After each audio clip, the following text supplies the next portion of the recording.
Okay, on this video, I'm going to show you how to write polynomials when you're given the roots or you're given the zeros. So first of all, to understand what we're doing, I think it would be good to review how we solved a quadratic when we factored it. So let's say you have x squared plus 10x plus 21 equals 0. Okay, if you factored that, that would come from x plus 3 and x plus 7. So when we factored that, that gave us the fact that x plus 3 equals 0, so x equals -3, and x equals -7. So you were given a quadratic and factored it and found the zeros. We are going to start with the zeros. I'm going to give you the zeros or the roots. So -3 and -7 are roots or zeros. So you need to know that vocabulary. So now I'm going to give you the roots and you're going to give me the polynomial. So let's say I tell you that x equals -8 and x equals +6. Well, if those are the roots, then the factor is x plus 8 and x minus 6. So the factor is the thing in parentheses. Okay? It is equal to x minus the root. Okay? The factor is the thing in parentheses, and it is equal to x minus the root.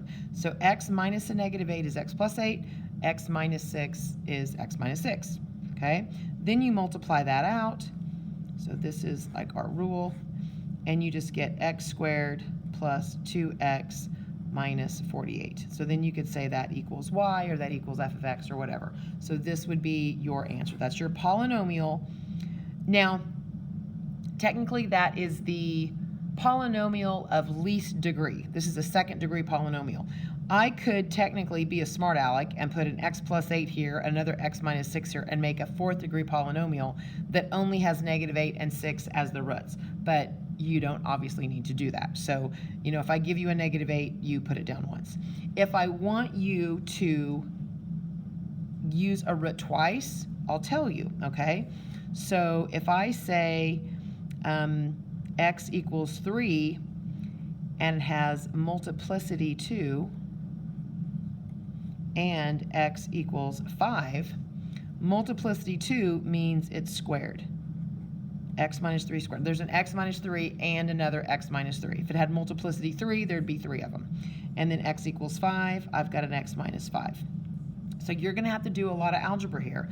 This is equal to x squared minus 6x plus 9, and they're going to multiply it by x minus 5.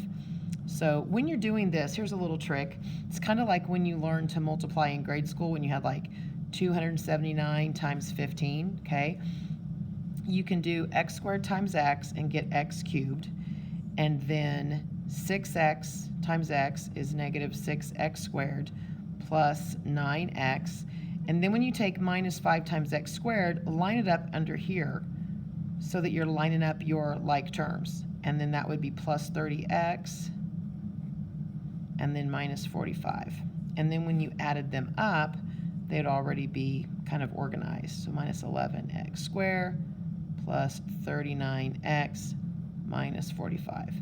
So that would be the polynomial that would have a root of 5 and a root of 3 with multiplicity 2. Okay, so let's talk about what happens if I give you a radical. So let's say I tell you that one of the roots is radical 7. You have to know that radical 7 never comes by itself.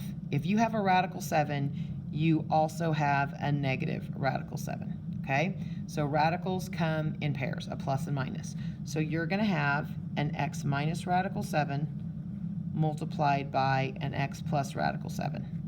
Then we're going to use the rule that a plus b times a minus b is equal to a squared minus b squared. Okay, so when you multiply those two things together, when you multiply conjugates together, you get the first thing squared minus the second thing squared. So that's going to be x squared minus 7. Because radical 7 times radical 7 is 7, and then the middle two things cancel out. Okay? This is also true with I. If I tell you that x equals negative 5i is a root, then you need to know that x equals positive 5i is also a root. So you have x plus 5i times x minus 5i. You're going to multiply the same pattern together, like you're going to use that, the first thing squared minus the second thing squared. So x squared minus 25i squared. Make sure you square the 5 and get 25. You square the I and get I squared. Because of that, you're going to get a negative 1 there. I squared is equal to negative 1, so it's another big deal. I squared is equal to negative 1. We're going to use that a lot. And so this becomes x squared plus 25.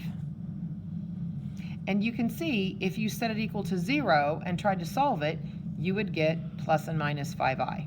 Okay? Now we can also combine this together.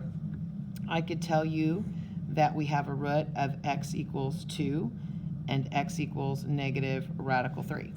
Okay, well you got x equals 2, so that means you're going to have an x minus 2, and then you're going to have an x plus radical 3 and an x minus radical 3. I would definitely multiply these two together first. It's going to make your life a lot easier. So it's going to be x squared minus 3.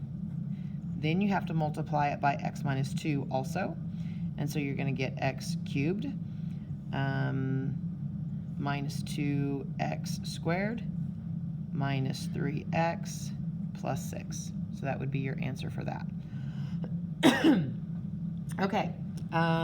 If one of your roots is 0, so let's say you have x equals 0 and x equals 9, then you're going to have an x minus 0, which is just x. So I would just write that as x times x minus 9. So that would be x squared minus 9x. So that would be your polynomial. Okay, so let's get to the harder stuff. Let's say, you know how when you solve a quadratic, you might get an answer like 2 plus and minus radical 3? So 2 plus radical 3 is the root. Like that's the decimal, that's the radical 3 plus 2, and then 2 minus the decimal that is the square root of 3. So it's a 2 plus radical 3 is a number, and 2 minus radical 3 is a number. So let's split this up into its two parts, 2 plus radical 3 and 2 minus radical 3. Now, remember that on the front side of the paper I said that the factor is equal to x minus the root. Okay? Well, we're trying to make the factor